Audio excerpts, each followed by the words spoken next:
இன்றைக்கும் ராஜா பட் எனக்கு ஒரு ஒரு ஒரு ஒரு ஒரு நாள் இருக்குது சார், ஒரு நாள் இருக்குது. ராஜாவும் இவரும் ராஜா சாரும் இவரும் என்றைக்கு பேசிக்கிற போகிறாங்க அப்படின்னு ஒரு நாள் இருக்கும், கண்டிப்பாக இருக்கும். அது ஒரு வேளை யாராவது ஒருத்தர் போனதுக்கப்புறம் வந்து யாராவது பேச போகிறாங்களா என்னன்னு தெரியல. அந்த நாள் என்னங்கிறது ஒரு சுவாரஸ்யமான நாள் தான் சார். அவர் உள்ளுக்குள்ளே தெரியும் சார் கவிஞருக்கு. ஏன்னா வந்து அந்த அந்த கட்டுரையிலேயே எழுதியிருப்பார். இதில் இந்த குளத்திற்கல்ல இருந்தவரை எழுதியிருப்பார். தமிழ்நாட்டு அதாவது ஒரே நாளில் மொத்த சூரியனையும் என் மீது பாய்ச்சியவனே, உன் வீட்டில் சுண்ட காய்ச்சி வரும் பாலை எனக்கு கொடுக்காமல் ஒருபோதும் நீ பருகியதில்லை அப்படின்னு சொல்லிப்பார். சொல்லி அப்படியே போயிட்டே இருக்கும். அந்த கட்டுரையிலே அந்த கட்டுரை எழுதும் போதே நிறைய உடஞ்சி பேசியிருக்கார்.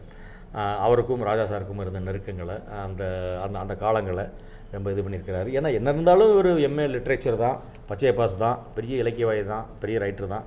அதனால சினிமா அப்படிங்கிறது அதோட பெரிய வீச்சு, பவர் வேற இல்லை. அது எத்தனை எல்லா பாட்டும் அவர் தாங்கும்போது அள்ளி கொண்டு போய் மக்கள்கிட்ட தெளிச்சிட்டார்ல, அது பெரிய சக்தி இல்லை.